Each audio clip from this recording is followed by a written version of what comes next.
We're live right now. Welcome to the Jim Acosta show. It's a different start time today, so hope everybody got the message that on at 2 o'clock Eastern today, it's 11 a.m. on the West Coast. I'm actually on the West Coast, which is why things are a little bit different today. You can see with me right now is Tara Setmeyer. I'm so happy to be talking to Tara. She and I have been friends, buddies for a very long time. And I've been telling the viewers that one of the things that's fun about this Substack thing is I'm getting to reconnect with my friends. You know what I mean? And there's Yes. no TV gobbledygook getting in the way. I can just like reach out to you and say, Tara, let's do a live. And you're like, okay, let's do it. And we've cut out the middleman. Talk about Yep. cutting out waste, fraud, and abuse. Yeah. We've No done that. kidding. And it's completely unfiltered, right? You don't have any Yeah. overlords that are kind of patrolling what you can and cannot say and who you can and cannot have on your Yeah, show. So, exactly, yeah. exactly. Well, Tara, I wanted to talk to you about your Substack post, and Tara's on Substack now, which is terrific. You wrote about Elon Musk and Donald Trump over at the White House, and you wrote, while Trump was busy turning the White House into a tacky infomercial set for Elon Musk's failing Tesla empire, tens of thousands of federal employees, many of them veterans, were being thrown out of work again. And I do want to start there because, I mean, we did think that perhaps one day Trump would turn the White House into a tacky Trump casino, but Yeah. he turned it into a used car lot. And let's dive right into this because, I mean, first of all, just the shamelessness of parking his crappy Teslas on the north lawn of the. I mean, that right there, and Trump saying, "Oh, I'm buying one of these," after he was out on the campaign trail trashing electric cars. Anyway, Right. I know. all of that bullshit hypocrisy, putting that out of the way, you have been laser focused on these veterans who have been getting laid off as part of these Doge cuts. Take the conversation wherever you want to go to, because I mean, it's just outrageous on multiple levels. On so many levels. And Yeah. just before we get into that, I just want to say how proud I am of you, Jim. And our Oh, friendship has really meant a lot to me when we were colleagues at CNN for all those years. That's how I yeah. got to know you. And you've always been a stand up guy. And when I decided to get into the Substack world, because a lot of people were telling me, you got to get on Substack, I was like, what is Yep. that? And so Yeah. when I finally Me started to too. see, right, I was like, I had no idea. I thought it was like a glorified newsletter. I had no Yeah. idea all this very cool, capabilities and all of this community here. I was looking Yeah. for a name for my Substack, and because everybody had these like really cool names, unless you're like a big deal like you, where you can just use your name and it's fine.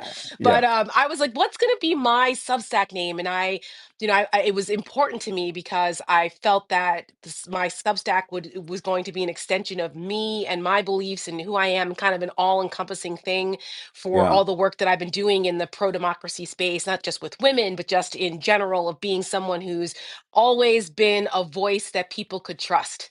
And Yeah. so the word uncompromised came to me because I Mm, was watching so many people sell out and compromise themselves.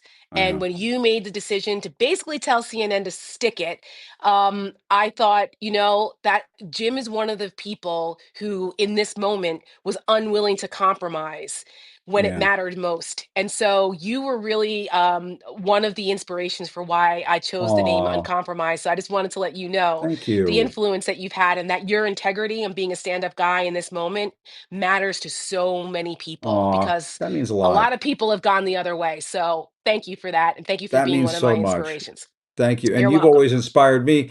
And we'll talk about the news in a second. But Tara, one of the things, and I see this comment every once in a while, somebody will comment and say, "How come you don't have any Republicans on?" I have Republicans on.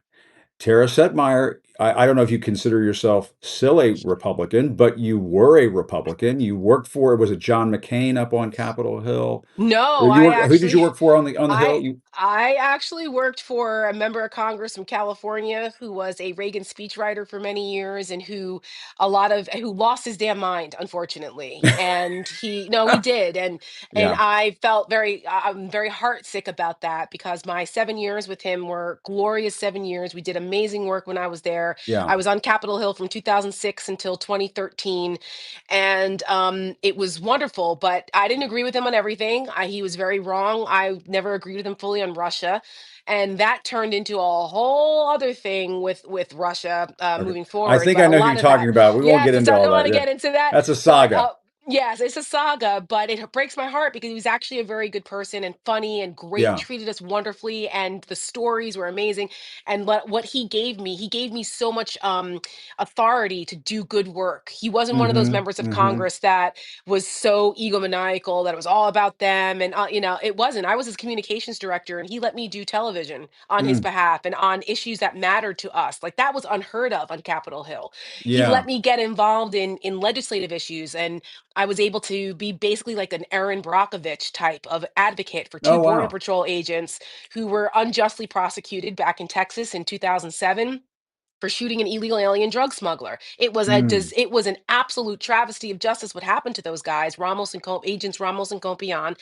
And Mm. he gave me the full power of the congressional office to rally the troops and get a national, like righteous anger of the national, Yeah. media and people to help convince George W. Bush to commute or pardon these guys. They got 11 and 12-year sentences. And after 2 years of fighting for them, one of his final acts in office, he actually commuted their sentences thanks to my Wow. work and others. I didn't do it by myself, but he gave me the opportunity to lead that effort. And it's still one of the proudest accomplishments of my adult career that I was able to Wow. save those guys and their lives and their home with their families. And and to see him turn into a MAGA apologist and and Oh, just sell out I was so know. heartbreaking for me. It's like it's like Invasion of the Body Snatchers. Yeah. I look at Yeah. so, and he wasn't the only one. There were so many of my Republican friends and colleagues and people who I respected, who I thought were honest people, that sold out, and that all kind of leads back to the uncompromised moniker that I Yeah. have embraced because I never compromised myself. Yeah. And at great cost. I could have been Yeah. very easily, a multimillionaire with a lot of these other people who sold Yep. out and just did it for the money, or, I know. just did it for fame and fortune. And I'm like, I'm sorry. What I see going on here is so wrong. It's Yeah. un-American. This is not the country that my grandfather fought for in World War II, or that Right. my husband serves as a federal officer, or that my grandfather served as a police officer. Like, what Yeah. the hell are we doing here?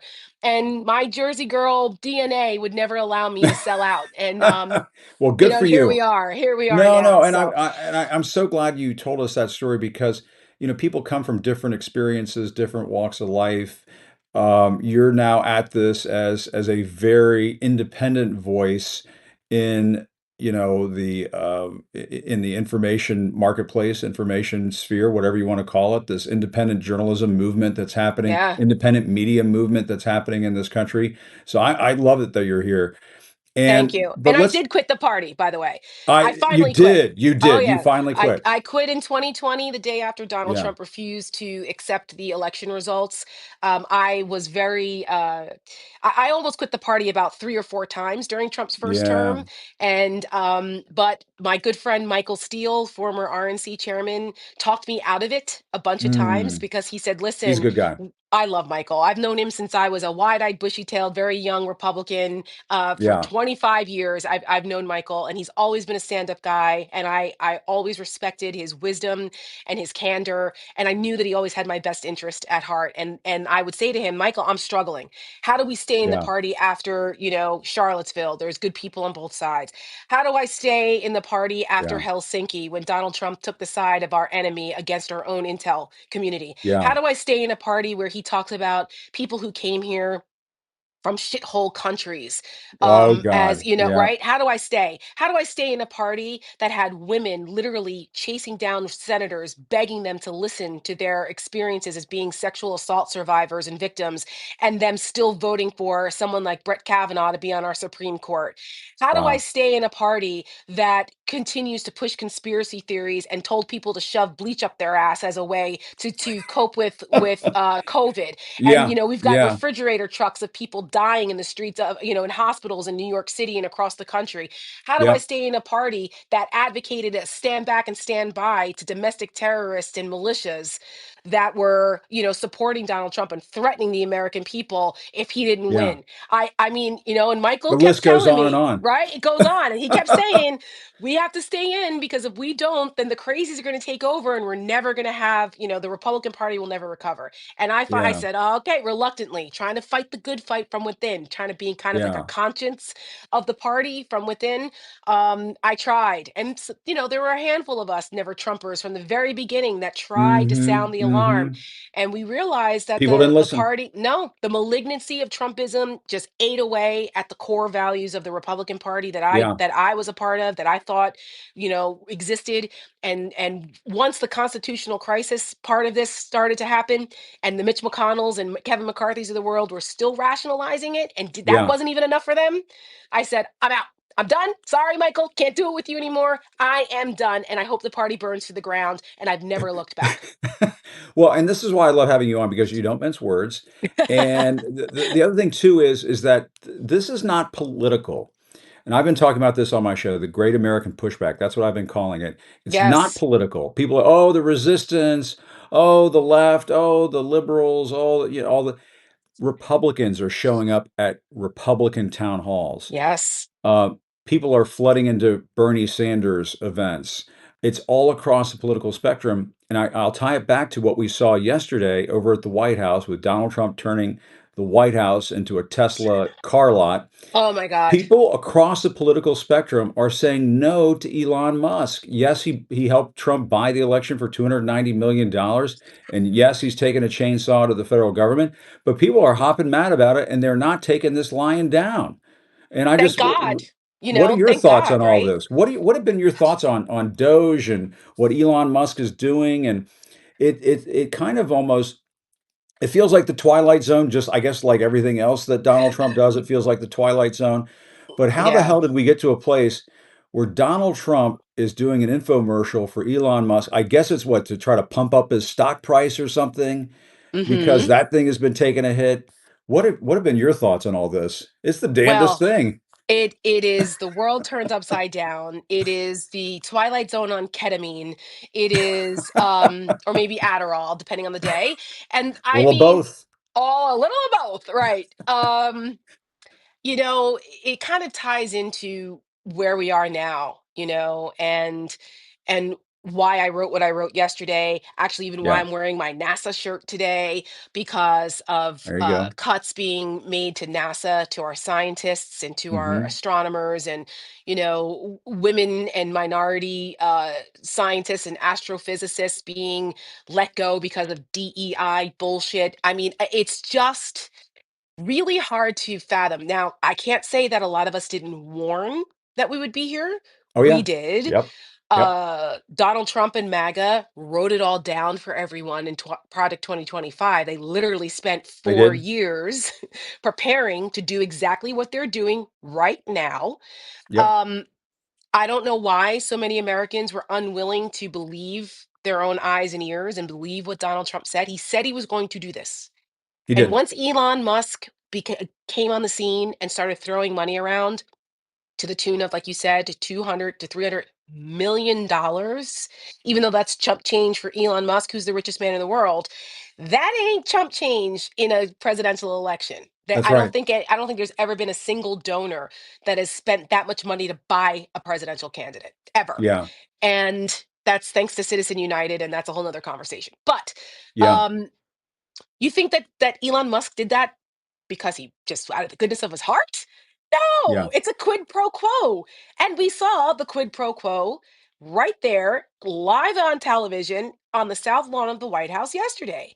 Yeah. Elon, the free market, which Republicans used to believe in, the free market said, we don't like Elon and what he's doing, so we're not going to buy his stupid shitty cars anymore.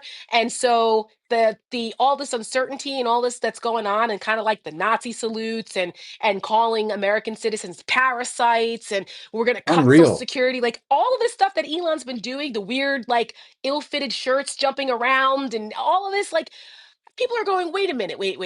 I'm not going to give my money to this guy. I'm not Yeah. giving my money to this. So they've decided, no, we're not supporting Tesla, and the stock has plummeted. And I think Yeah. Elon's lost what, 100 and something billion dollars in It's in wild. right. And so this was Donald Trump doing the bidding of his number one benefactor, Yeah. right? No, there's This no is question that's what about that it. was. It's And disgusting. and I know you've been focused in on veterans losing their jobs. I just saw this Market Watch reporting the number of United States veterans with jobs plunged by 175,000 last month, and the share of veterans who are either unemployed or have dropped out of the workforce completely jumped by a full percentage point. That's Market Watch quoting the U.S. Bureau of Labor Statistics. And Tara, Outrageous. the reason why I brought up the Republican thing earlier and got your bio wrong, so forgive me for Oh, that, it's but okay. I mean, I listen, is it was my brand for 20. I mean, I was a Republican for almost 30 years, 27 years. So it's right. easy to, I Well, was very well known as a Republican it, voice. it, I mean, I've been around for a while. I've been around the block or two. Republicans always, I thought it was part of their stock and trade to defend veterans, to put their arms around the veterans. I mean, Trump literally like bear hugs American flags at CPAC. Ugh, I'm being diplomatic when I describe it in those terms, yeah. but and to see these veterans just getting laid off left and right at places like FEMA. I talked to one last week. She was laid off at her job at FEMA. And to me, it almost sounds like it's like a political suicide mission that they're on right now. I don't know Right. what Between the veterans and like cutting Social Security and Medicare and Medicaid, right. like what are we doing? It and literally having is.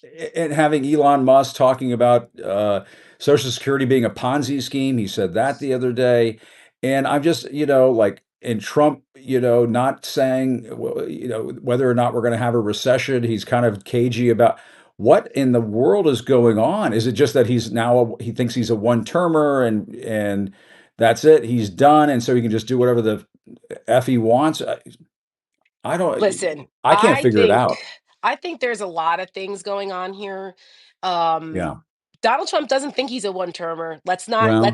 Let's remember that there is a Well. movement to try to get him to never leave office. Right? Yep. They want to amend the Constitution. They're talking at CPAC, this most recent CPAC. They had the banners and signs about third term.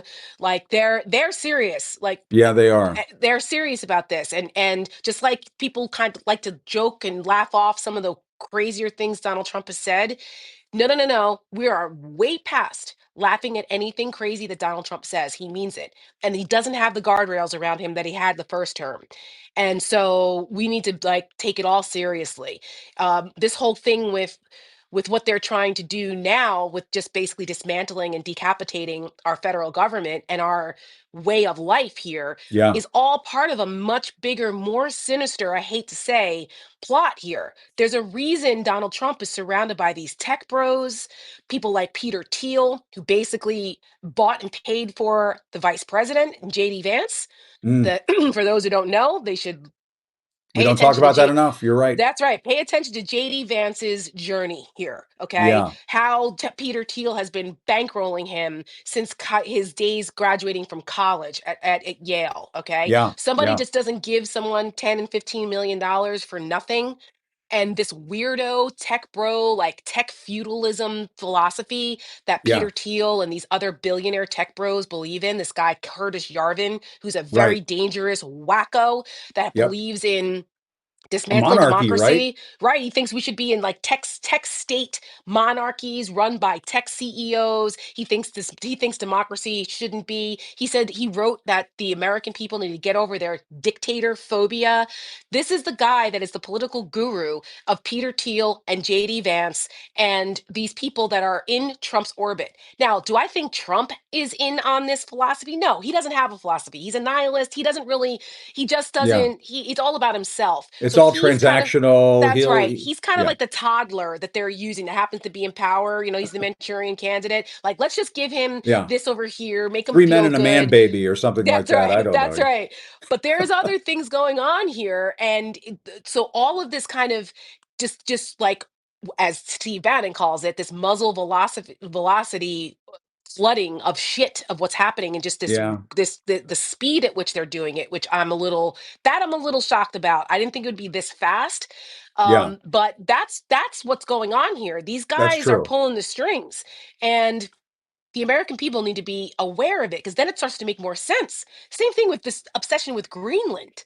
Like, I was like, "What Yeah. the fuck? What is with this Greenland or I don't taking over know. Canada?" I do know Yeah. because Yeah, I please. started to go down the like You I went said, down I the started rabbit hole? the Okay, rabbit alright. hole of this Yeah. whole like tech bro feudalism thing. And this is part of kind of like the Christian nationalism has its own like Yeah. nefarious things that they want to do, like with, making women subservient and taking our vote, our right to vote away and no fault divorce and making us all be, fertility vessels and stuff like that, very Handmaid's Tale. That's the Christian Yeah. nationalist side of stuff. Right, The right. tech bro side of this is different. They want, Yeah. like I said, they want these weird, A lot like, of those guys seem tech like they don't states. have sex. I mean, and that Well, seems to be part of the right, problem. I mean, it's kind of an that's true. incel thing. I Yeah, there's that, and they have this weird obsession with living forever, and they want Yeah, they it's want these like weird. pure race things, and they want to repopulate the earth with their people, Do and some of these guys just need Greenland. like a girlfriend or a boyfriend or like a I try a think they speed just dating night at a local something bar or something, you they know? didn't where they weren't loved enough by their parents. They all need group Yeah. therapy, trauma We can therapy. get them Elon some Musk and love. all of them, I know, like, we should not have to suffer because they didn't get their proper like trauma therapy from their shitty parents growing up. um but A that's lot of what us had Greenland is bad about. prom nights, you know? It's not I, like you gotta take over the world because of that. Don't take it out on the rest of us. I know. I mean, it's like where we're at now. But that's like Politico did a story on this about Greenland. It was like what it was like Yeah. a Politico PM newsletter kind of write up on this that I happened to catch on a Saturday night about Greenland. And that this is like some kind of part of their weird like philosophy that Greenland is one of Man. those places that they want It's cold as to shit there. repopulate. I I know. don't I'm like, understand that. You're gonna well, take over cold, Greenland, and right? then have you been there? Like when I mean, Don Jr. went there, all the pictures were inside. So, like yes, I didn't see because him like it's cold. And it's friggin' listen, cold there. the Northern Lights, I'm sure, are really cool. I would I'm love to go to sure. Greenland. I would love to Yeah. go there. I think it looks Beautiful. cool. But they're a sovereign entity, right? I They don't know. Some of the belong to visitors there, maybe Denmark. it's all the snow. They're just looking around and they're look at all this white stuff. No, you can't snort it. I'm sorry. Yeah, It's yeah. you'll Sorry, get a sorry, brain Don freeze. Jr. Don Jr. That wasn't the trip you thought you were going on. Look, this is all part of their like weird imperialistic takeover. They want this whole like Yeah. North American thing, and so it is beyond just don't let them bullshit you into well, it's because of strategic reasons that we need Greenland. We don't need to take over Greenland for that. We already are like we're Yeah. we're friends with them already. We already Right. have strategic alliances. We don't need to take them over. That's not what America does. That's what Russia does. That's what China does. That's not what Yeah. America does. So Right. that's bullshit. And this stuff about Canada and calling Canada the 51st state and everybody just kind of shrugging that off. It's That's so not a joke stupid. either. It's not Okay, well, okay. let's hit the pause button because I want to ask you about Yeah, this because maybe I'm off base on this. You're a political guru, you know this stuff really well. If the first of all, what kind of world are we in now where we've pissed off the Canadians? That's one I thing. They're know. like our best friends. It's like I know. we've pissed off our best friend. The other thing though is it is so politically stupid for a Republican or for MAGA to want Canada to be the 51st state. Wouldn't they have like as many electoral votes as California or something? And then they Yes. would vote for the Democrats. So I just, like It's a they're cell not going to vote phone. for you, Donald Trump. Like, so I don't know. I mean, should we talk to the Canadians and be like, Justin Trudeau, this Carney guy, can we try it out for a few cycles and then you go back to being a country. I I'm know. kidding to my Canadian I friends. I'm know. not I saying know. make them the 51st, but you know what I'm No. saying? Like they Yeah, don't I think know. this stuff through and Donald Trump doesn't think things through. He just, No. yeah. He reacts, and I think that he's using this whole tariff thing as kind of like again, like a toddler that found a new toy. They realize, ooh, I can press this button, and this makes me. Oh, I'm the big boy now. And Yeah. if you don't do what I say, I'm going to take your country. Like it's insane. This is Yeah. He's insanity. kind It's of a it's see and say. lunacy. Remember the see and say where you would pull the string. This is a duck. Whack, whack, whack. And they're only like 12 animals. And so with Right. Trump, it's like you pull the string and the thing goes around. Windmills cause cancer, and you pull the string and it goes around. Hannibal Lecter. That's kind of what Donald Trump is, and he does 51st state. And I don't think it's he's an old guy. It's like grandpa. You have the same conversation with him a few times. Right. Except that grandpa has the nuclear codes and Well, that's access to true. the greatest, fighting machine in the world in our military that's now run by a Fox News host. Like what Yeah. like this is and we've got a borderline Russian asset as our DNI, with our intelligence. No wonder our Yeah. allies are like, Oh sorry, my but we're gonna have to God. make contingency Well, plans here until America gets their shit together because this you're is also nuts. so strong on this Ukraine issue, Tara. What I mean, because it's been reported today that Ukraine has sounded open to a ceasefire, but now the Kremlin is saying, you know, uh, let's see how it goes. I mean, they're not really. It doesn't sound like they're open to this, and Why would so they? right. Why is it that, why is Trump pressuring the Ukrainians to go first? They're not the ones Jim, yeah, all right. you I'll know why. I know, but I was trying to tee you up, so We listen, we all yeah. know why. Yeah. Donald Trump is in a bromance with Vladimir Putin. He Yeah. wants to be like him so badly. And he has this weird love affair. I call it a political throuple with Putin and Kim Jong Un. Oh Like, God. they're like in That's this a visual I did weird, not need. I know, I probably like bleh, but I'm just saying, Yeah. proverbially. Yes. Because the guy does not respect democracy. Donald Trump and MAGA hates everything that makes America great. They hate everything about it because what they're doing to our country and who Donald Trump is allied with is so polar opposite of everything that America stands for. It is a polar opposite slap in the face to our grandfathers and great grandfathers who traversed oceans and shed blood on other continents Yeah. during World War II to Right. protect That's democracy right. and protect American values and the values of freedom. Mm-hmm.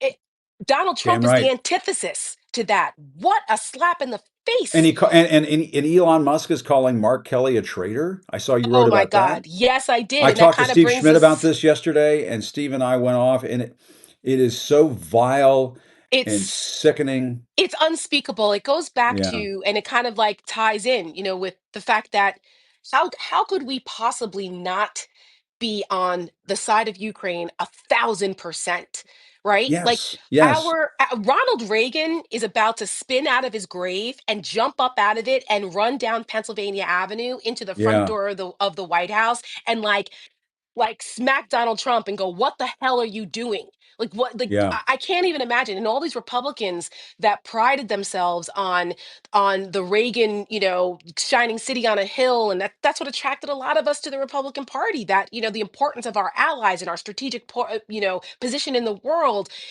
that's gone. For Yeah. what? Because Donald Trump is it's the love affair with Putin because he wants to be like that because he's a sicko. But also, God knows, I don't know, does Putin have Yeah. something on him? We've always wondered because it feels very like, Well, how that could you is be that? Like, how could you I've be been that calling into it? I've been calling that the Scooby-Doo mystery. Like one Mm-hmm. day we're going to pull the head off and it'll be Old Man Withers from the haunted amusement park. Yeah. And he would have gotten away with it if it hadn't been for those meddling kids. But Yeah. I sort of feel like one day we're all going to figure out that mystery. Like, why is it that Donald Trump just at every turn he sides with Vladimir Putin?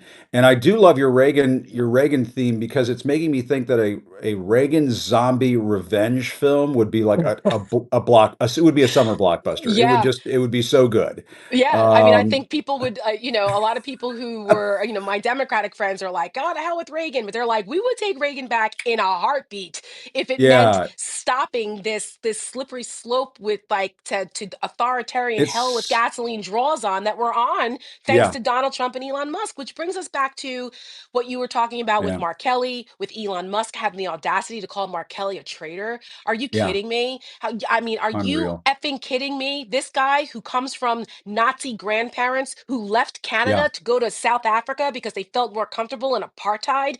That's who Elon Musk was raised by, okay? In yeah. that family. That guy, this guy who gives the Sig Heil twice Ugh, on the inauguration day is the guy that our country is entrusting, that the so president of the scary. United States is entrusting with revamping our entire government. That Yeah, guy has the audacity to call Mark Kelly, who is a hero. He is a guy who gave his entire Amen. life to service. He served in the Navy as an aviator. I wore my NASA shirt for this conversation in Yeah. honor of Mark Kelly and his twin brother. So not I only is love I Mark love them Kelly, both. They're right? great. Yeah. He's And who not the doesn't only love an badass in his astronaut? right. He's not the only badass in his family. His twin brother was also a Navy pilot and an astronaut. Yeah. And Mark Kelly is married to Gabby Giffords, who survived a An mass assassination. shooting, That's right. an assassination attempt on her life, serving this country as a member of Congress. So you know Yeah. what? Elon Musk can go fuck himself. Has with some nerve calling Mark Yeah. Kelly a traitor, but yet Yeah. Donald Trump isn't the traitor after he pardons the real traitors on the January 6th perpetrators and the Right. Proud Boys and all of that. Where the hell are the Yeah. Republicans who claim to be the back the blue and to claim to be pro veteran and pro, all of those things that make America great? Where the hell are Yeah. they? They're okay with this. Yeah. That's why this is why I quit the party and I hope it burns to the ground, because they've turned themselves into a fascist, authoritarian group of hypocrites that have Yeah. abdicated everything about the oath of office that they took. And so Yeah. I have no patience for it. And in the Substack I kind of combined all of this, because my organization, the Seneca Project, we started last Yeah. year. My co-founder and I started last year as a bipartisan group that to galvanize women, particularly right of center women, Yes. to help save our democracy, because we saw what was happening with women's rights and what, post Roe and all of what was going on. And we were like, okay, no one else is really doing this. And Yep. we're We need messengers, this. right? We need We need messengers this. and we need killer messengers. And so, I come from as you know, I come from Republican world, and I was a political communications person for almost 30 Yeah. years there. Yeah. I understand how Republicans fight. I'm also from Jersey. So we know how to fight. Okay. I So know. I in don't one mess way with or Jersey. another, no, you Yeah. don't mess with New Yorkers or New Jersey I people. don't. I don't. Yeah. I But just. so Yeah. and my co-founder Michelle Kinney, she's from New York. She's a New Yorker. So we Yeah. combined, she came from Democratic world. I come from Republican world, and we've said we're going to take our skill set as killer communicators and ad makers and messengers and message to women about the Yeah. importance of this election, and also the importance of saving our democracy, because it's all encompassing. It's vitally Women, important. Yeah. right? Women are a vital, having making sure that women have equal rights in a democracy is important to that. That's Yeah. why they come for women's rights in authoritarian regimes. That's why they try to Yeah. subjugate women. They want to take our rights to vote away, right? So that's how we Yeah. started. Obviously, the election didn't go the way we wanted. We did see some down ballot success, which was great. Now, we started very, very late in the game. Yeah. We had to make a decision to break away and do what we wanted to do, because we felt that it wasn't being done in an honest way.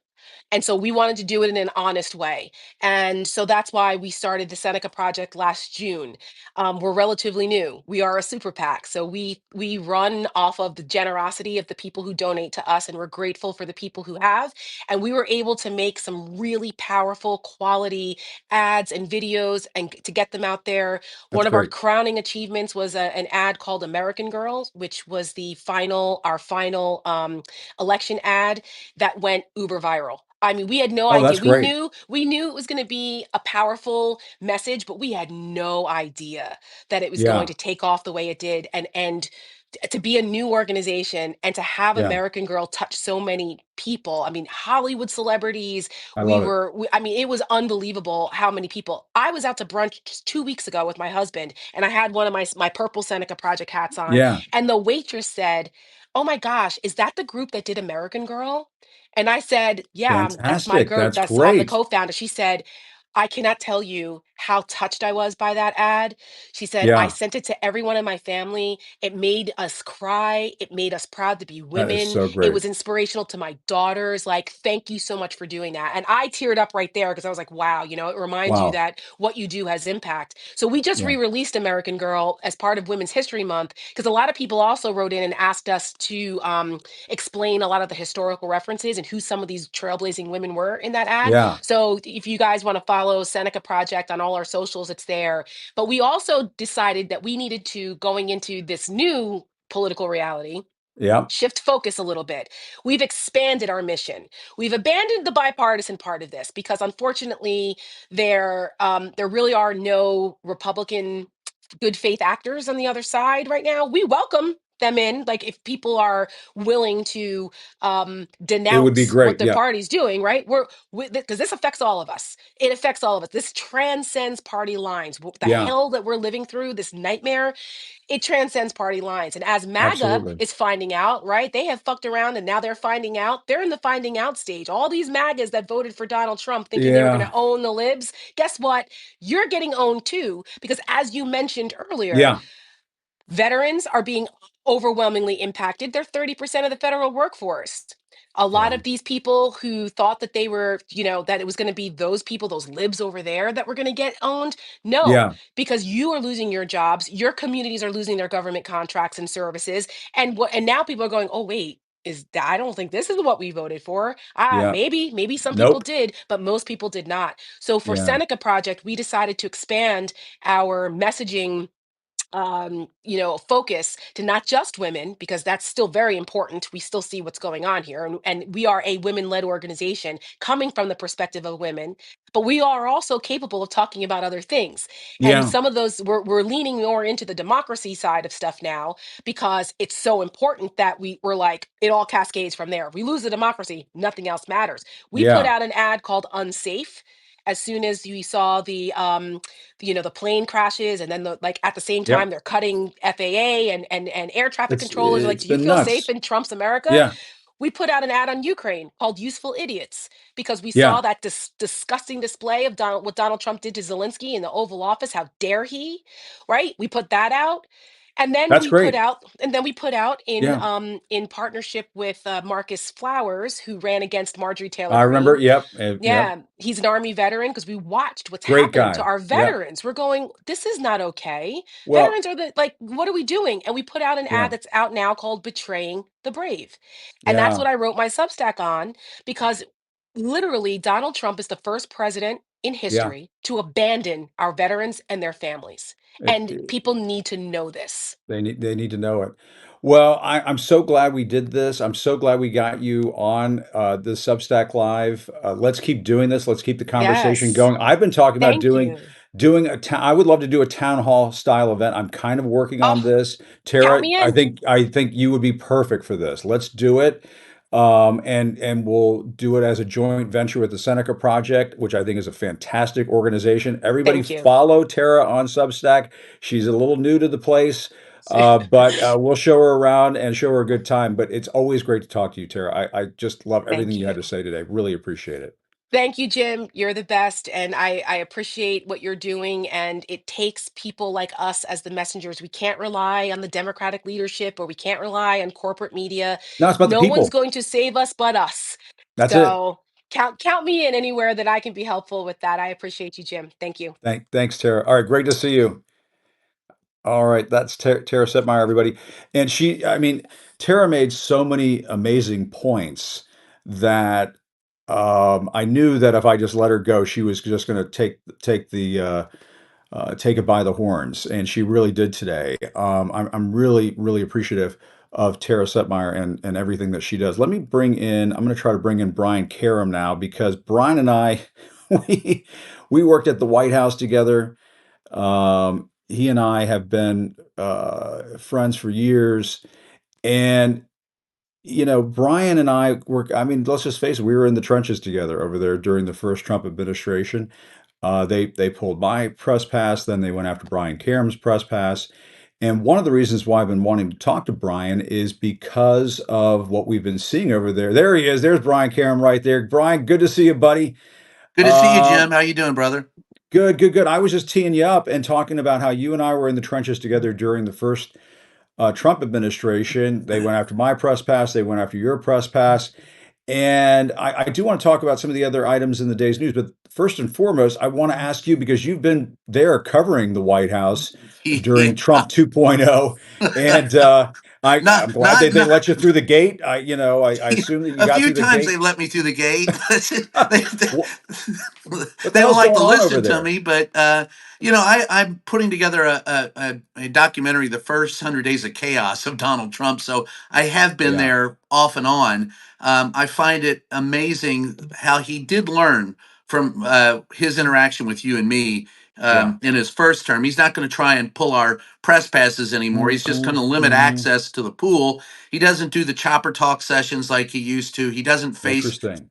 He doesn't face the open press. He hasn't been to the briefing room. He spent 3 years in his first term not going to the briefing room. It was COVID Yeah. that drove him there, and so he's had very limited access to. And meanwhile, he's telling you that he's going to control the people that are in the pool because he wants greater access to the people that don't aren't normally in the pool, and he wants to give them greater access. And you and I both know that's a lie. If he wanted greater access, he could merely march his fat butt 75 feet down the hall, walk into the White House press briefing room, That's and right. there That's are right. 150 people there. Only 12 or 15 of them are in the pool, and everybody else, he doesn't have to call on the pool. He doesn't have to call Yeah. on the first two rows. He could That's call right. on everybody else, and they'd be happy to offer him a question. But it's just he pretends to be transparent, and really what he's about is obfuscation and lies. And you and Yeah. I both know that. But he's not going to come after it because you beat him in court. I beat him in court.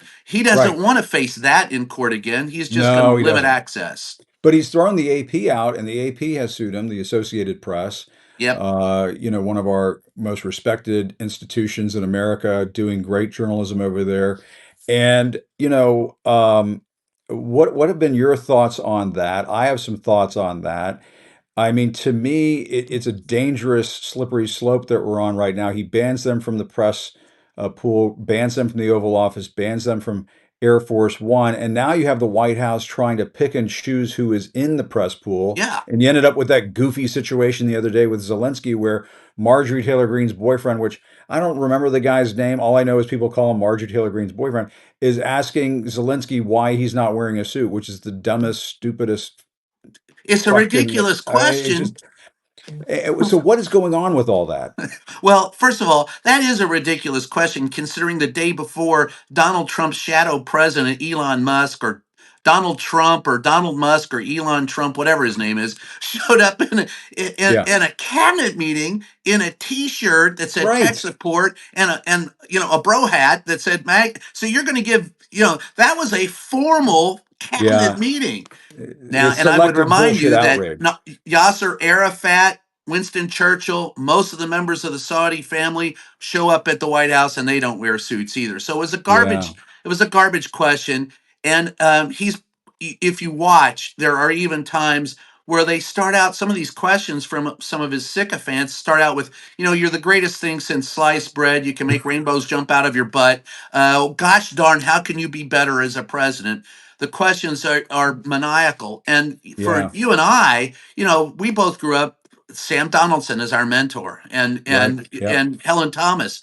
Those people would hold everyone accountable, and That's you're right. not getting That's right. that in this press office anymore. It's what he's doing is controlling the access. The White House Correspondents Association doesn't even call it the press pool anymore because they've lost control of it. Well, yeah, So it's Oliver Darcy reported this a couple of days ago in his brilliant status newsletter. It's a terrific newsletter.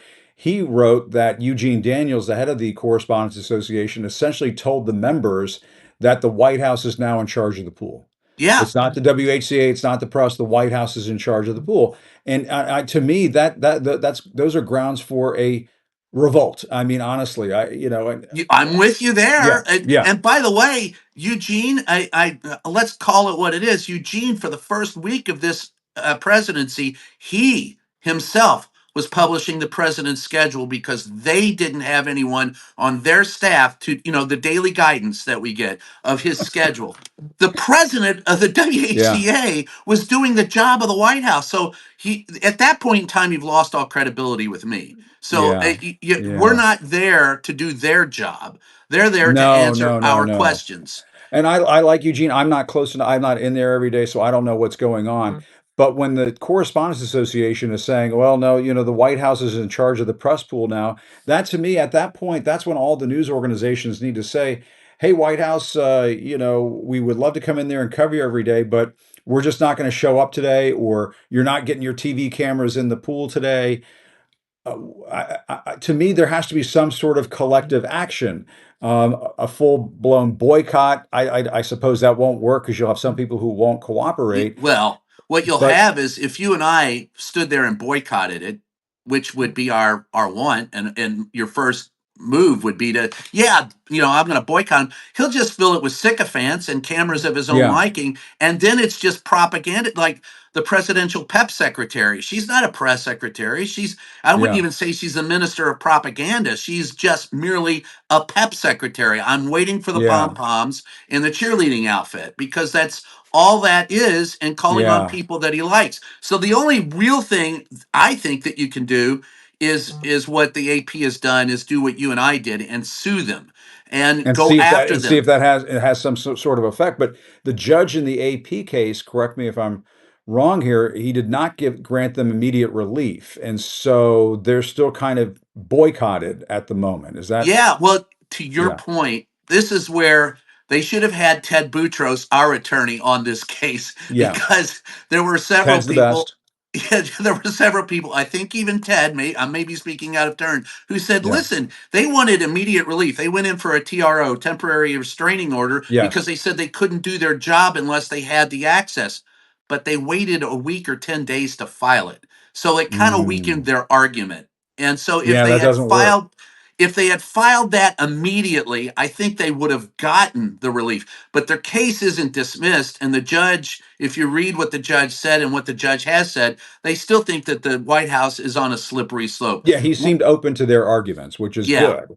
yeah. But what you need is you need immediate relief on the part of the AP. And so, what do you think it's going to take here? I mean, I saw that statement from Caroline Levitt the other day, where she put out this statement explaining what they were going to do with the press pool.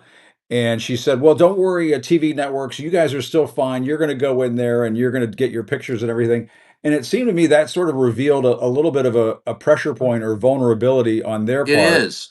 And if the TV networks were to say, listen, you're going to screw with the AP, you screw with us. You screw with the AP, the TV networks aren't going in there. And oh, by the way, when Fox was getting, harassed a little bit by the Obama White We House, all stood up that for them. the press came in and stood up for Fox. So Fox, you have to stand up for the AP. I think the networks need to stand up for the AP to get their Yes. butts back in there, because to me, he should not be able to get away with this. That's just me. No.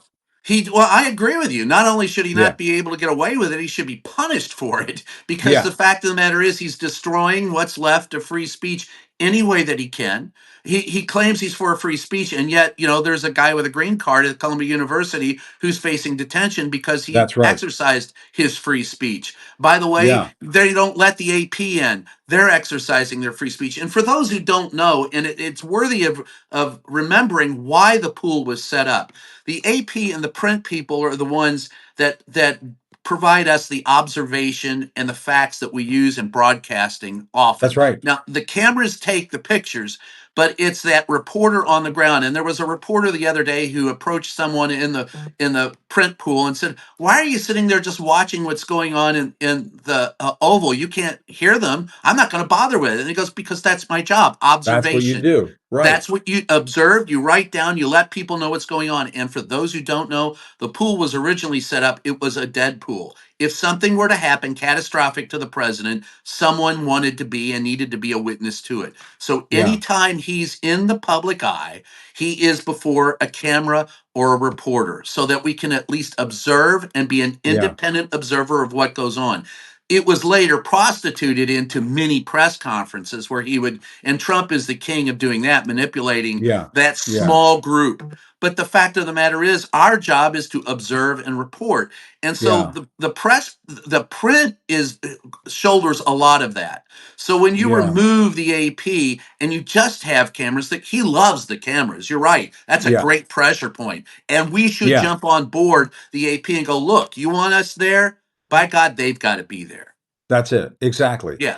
And to me, they just, they're trying to get away with turning us into Hungary. They're trying to turn us into a kleptocracy where, the dear leader appears, he gets the sycophantic media outlets asking the questions that he wants to hear. That's not how we do things in this country, folks. That's not the United States of America. And for the MAGA folks out there who are like, "Oh yeah, hell yeah." Let me throw this one at you, Brian, and I'm sure you saw this when Zelensky was in the Oval Office. the White House almost let in a representative from TASS, the Russian state media agency, and they blocked the AP and Reuters from being involved in that spray and in that photo opportunity. What kind of world are we living in where TASS is going to get in and not the AP and Reuters? Now, apparently, when it was called to the White House attention, they said the TASS guy couldn't get in there, but this White House was going to let the Russians in there, but not the AP and Reuters. The Russians can come in, but not the Americans because transparency. If that Right? makes Yeah. any sense to What? you, that's, I mean, What the hell's what kind of happening? BS is that? That's, yeah. I Well, know. here's the thing that bothers me the Yeah. most about that is not only how they're administering it, but who is administering it. The people in this White House, you have a 27-year-old Yeah. PEP secretary with no gravitas, and everyone underneath her has no experience. Yeah. So they're not. I mean, even Trump one had people like Judd Deere and and others that we could rely on You had who some had pros in some there, sure, experience sure. to You give us also had some Spicer and you information. had Sarah Huckabee Sanders, but Yeah, well, that's not everything's perfect in life. oh yeah, her. That's Yeah. I mean, Caroline Levitt kind of makes Sean Spicer look like a Rhodes Scholar. I mean, I will say, and it's that's kind of, hard to do, brother. I mean, I'm watching these briefings and I'm thinking to myself, well, because I was toying with the idea when I started the Substack, maybe I should go get my press pass back and go in there. But what in God's name would that do? I mean, you're just asking somebody questions. It would be like asking, I don't know, like going to your local high school and asking the kids there, Right. about Kim Jong Un and stuff. No, I mean, it might even be more Well, she productive to go to doesn't the local high understand school. what a tariff is. You saw that I yesterday. They don't saw know what a that. tariff is. Yeah, And and she got mad. She said, "Well, how dare you question my economic know-how and my ability to talk about tariffs and so." Well, you're the press secretary. You ought to know about these things. People ought to and know that's about our these. job to question you about your knowledge That's of right. these things. Yeah, That's and what we're Donald Trump there doesn't to know what a do. tariff is either. By the way, if this just in, Yeah. Donald Trump does In not case know you what a didn't. Donald Trump does not know what a tariff is. He thinks it's like pieces on a checkers board, and he's saying, "King me." I just put a tariff on your country, king me. And these other countries are like, okay, hey, I don't know if you realize this, but we can do tariffs too. And then he turns Yes. off the next day or a few hours later. He says, okay, now we're not going to do these. It's pretty remarkable what's been happening over there, Brian. And I just wonder, what do you think? How do you think some of this plays out? Because Internationally? well, I mean, I mean, politically for Donald Trump, I mean, he's put Elon Musk in charge of this Doge project. Ugh. It has gone spectacularly awful for Off the both of rails, them. yes. Well, Tesla stock has dropped. Donald Trump's stock has dropped in the polling. And where do you think this goes from here?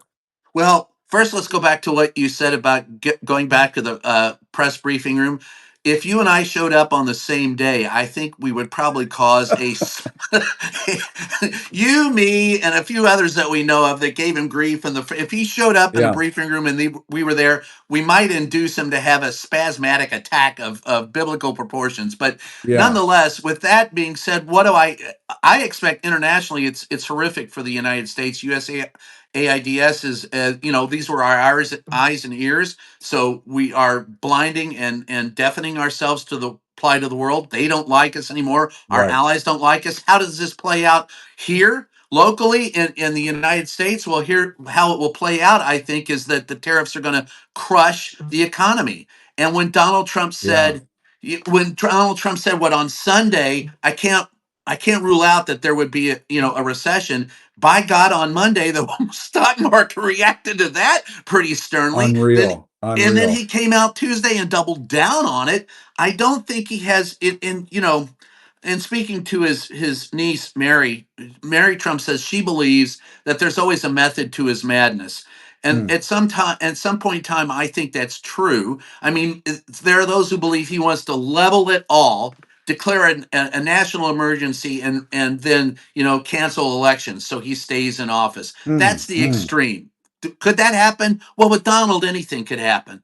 But I Anything also can think happen. Yeah. I think he's delusional as hell. You and I Yeah. both know from that first administration, there were times when he just didn't make any sense. And No.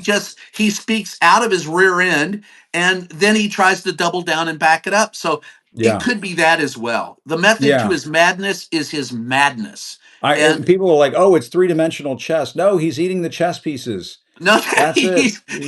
he's the dog who eats the sock. That's what he He is. is. Yeah, and it's stuck somewhere in that intestinal tract, and by golly, it's going to cost a lot to get that sucker out. But not to get too vivid here, but But I like the imagery. You're going in the right direction. yeah, I mean, it's a dog eat dog world. There's no question about it. But And we've uh, got milk bone shorts. yeah, yeah, no, no, there you go. Exactly. Tip your bartenders and waitresses. But I just getting back to this press pass thing. To me, it's going to take something, and this idea that the networks and the press corps and so on, they're going to treat Trump like a normal, conventional politician and president. I mean, we saw the Why? coverage. Why? Why? We Why? saw the coverage around his speech before the joint session of Congress. Donald Trump is coming out of the White House now. He's getting in the beast and he's going to go down Pennsylvania Avenue. And I kind of thought when Melanie Stansbury, the congresswoman, had that sign up that said this is not normal, I said that she just put her finger on exactly what is going on right now. This I love is the dry not erase board. normal. This is No. not normal. Well, and for me, and I know you have to feel this as well, the most Yeah. frustrating thing for me is someone who's new to this going, gosh, if we only saw this coming. And that's when I want to pick up the phone and call you and go, hey, Jim, didn't we see this? Not We only did saw we see this. this coming, You we saw that we saw this for reported on four it. years. Yeah. Yeah, for Yeah. every day for 4 years, from the moment he walked down. I tell you what, if you didn't realize what you were in store for, the moment he went after a reporter, a poor, reporter who Yeah. had physical, problems. If when he went after that reporter, if you didn't understand right then what Donald Trump was about, then you would never see it coming. But Yeah. for those of us who had to cover him on a daily basis, for those of us who were in front of him, for those of us who got kicked out of press conferences, called fake media, said, I told him if they let him in here, he nothing but trouble, which you and I both Hmm. got on a number of occasions. Yep. Yep. Fake Yep. media pointing at it, all of that. Enemy If of you the did, people. Yeah. yeah, the enemy of the people. If you didn't get that, but then again, remember, you and I were both there when some of the reporters in there said one thing privately and another thing publicly. Well, that does raise a good point, and I love my friends over there at the White House press corps, and I everybody do has too. a job to do, and it's a hard job, and so sometimes folks aren't there behind you 100%, but they were behind us during some of that, and maybe things are said differently privately, but I think now people are starting to see what happened to you and I individually 4 years ago can be broadened out and happen on a much larger scale in a way that can be very dangerous for our democracy. If we're going to have a situation in this country where the president of the United States, his people, can pick and choose who is in the White House press corps, or who is in these sensitive situations like the Oval Office, Air Force One, and get to ask these tough questions, that that, my friends, that's just not America. It's not who No. we are. And to your point, and this is I always go back to Ben Bagdickian. And for those Yeah, and I've talked to young reporters who say, what do I do? And I go, yeah, I'll go to another one of my mentors who was Ben Bagdickian. And his quote is, never forget that your obligation is to the people. It is not at heart to those who pay you, to your editor, to your sources, or to your friends, or that's to the it. advancement of your career. It Yeah, is to the public.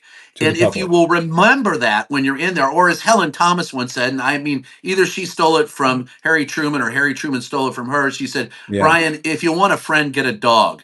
Your job is to hold these people accountable. And so yeah, I take that seriously. I know you did. I know others do. yeah. But for those young reporters who don't get it, let me explain it to you in terms you can understand.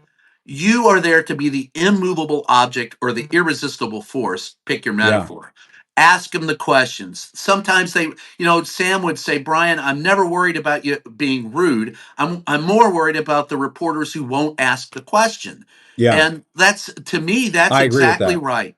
Yeah. Yeah, And I agree with that. And to me, in this time, in what we're dealing with right now, they're announcing that they're cutting the Department of Education by 50%. You have Elon Musk referring to Social Security as a Ponzi scheme. You have Trump yeah, siding what's with Russia. cryptocurrency? Yeah, and he's calling Zelensky a dictator and so on. In this moment, there's no such thing as being too tough on Donald Trump. No, There's no no. such thing. I'm sorry. That Well, and your not access isn't going to be increased by being a sycophant to Donald they're Trump. not. There's a young reporter I know who talked to another reporter that you and I both know a Yeah, couple of days ago, and he was making a joke that put us all, it's like, come and get our office space. What are you going to come in? And he said, yeah, don't do that. Don't do that. He goes, well, that's how I'm trying to loosen them up, and that's how I make sources. Well, yeah. look, pal, let me explain it to you in terms you may or may not understand. It doesn't matter how much butt you kiss of Donald Trump. It's not going to get you greater access, It's and not you what you don't think. want that's not what it's about, and you don't want access to his butt. So stand Yeah, up and be counted. yeah. Access Hollywood is not just a TV show about the entertainment industry, but Right? Well, you know um, what James Carville said, and I stick to it to this day. He says, DC is Hollywood for ugly people. So let's. yeah, I tell you, if you don't laugh, you'll cry. Well, Brian, great to talk to you. I'm glad we caught up. Let's keep doing this. Next time there's a big update over at the White House with this press stuff, let's you and I jump back on, and let's maybe try to get Ted Boutros to Well, come on. that's He yeah. would be great. I think he would Let's be get great to have Ted, on. and you and I are talking about some speaking engagements that I would love to have Yeah, I Ted. know. We want to reunite with Sam Donaldson and Yep. Sam. By the way, for the folks who are still watching and appreciate everybody staying with us, Sam is still sharp as a tack and is just fantastic. He is just And he absolutely just fantastic. celebrated his birthday. His birthday is one day before mine, so Oh we reach wow! out every Happy year. birthday! Yeah, his is the ninth and mine is the 10th. So Oh, well, his happy was on the birthday to both of you! 49th day of Trump, and mine was on the 50th day of Trump. So Wow, he, how he about that? yeah, he closed out 7 weeks. I started the eighth week. I, Oh I I my don't know where we're goodness! going from there. Yeah. Well, I would say happy birthday, but it's another day that ends in Y, I guess, just like every other There day you here. go. Well, Uh, Jim, it's always fun to be around. It's always fun to hang out with you, brother. let's do it again. All right, great to see you, Brian. Thanks a lot. Appreciate it, buddy. Good to Later. see you, sir. All right. Brian Karem, veteran journalist, take no bullshit kind of journalist, my kind of guy, and I'm so glad we got a chance to talk about Sam Donaldson a little bit because I it's true what Brian was saying, and I came up the same way. I was raised the same way, which is that's what this is about. That these are the kinds of folks you want to be like. Sam and Dan Rather, and that's how I grew up in this business, and those are the two guys that I really wanted to emulate. Coming up in the earlier days of my career, maybe we can try to get Sam on Substack. That would be just phenomenal. We could try to do that. I think that'd be a lot of fun. Thanks everybody for watching today. Really appreciate it. I also want to, just in case folks are watching this podcast or listening to this podcast, because don't forget, it gets recorded, goes on YouTube, goes to Apple Podcasts, goes to Spotify and other places. Earlier in the day, I did a special report. It was a special edition of the Jim Acosta show, The Great American Pushback, and we were live with Lauren Windsor, the filmmaker Lauren Windsor. And I put that out earlier today. The recording has gone out. If you want to check that out, Lauren was actually live from a rally in Raleigh, North Carolina, protesting the Doge cuts. She was fantastic. She was putting on state lawmakers. She put on Anderson Clayton, who was the head of the Democratic Party in North Carolina, excuse me. And and Lauren just absolutely crushed it and gave us sort of a live picture right here on Substack of what was going on at that rally. So we didn't have that in this edition of the Jim Acosta Show. That was on earlier today. Um, but the one that we put on at 12:30, if you want to go back and find that recording, you can see what Lauren did with us there. That was terrific. That was really a lot of fun. So my thanks to her. My thanks to Tara Setmeyer. Tara was fantastic today. She is wonderful, and going to be doing a lot more with her in the future as well. And of course, my thanks to Brian Karem. And thank you, everybody, for watching. Still reporting. And as I was saying earlier today, I am in San Francisco, the great city of San Francisco. But I'll be back in DC next week. But still reporting, I'm Jim Acosta. Have a great day, everybody. Thanks a lot. Bye bye.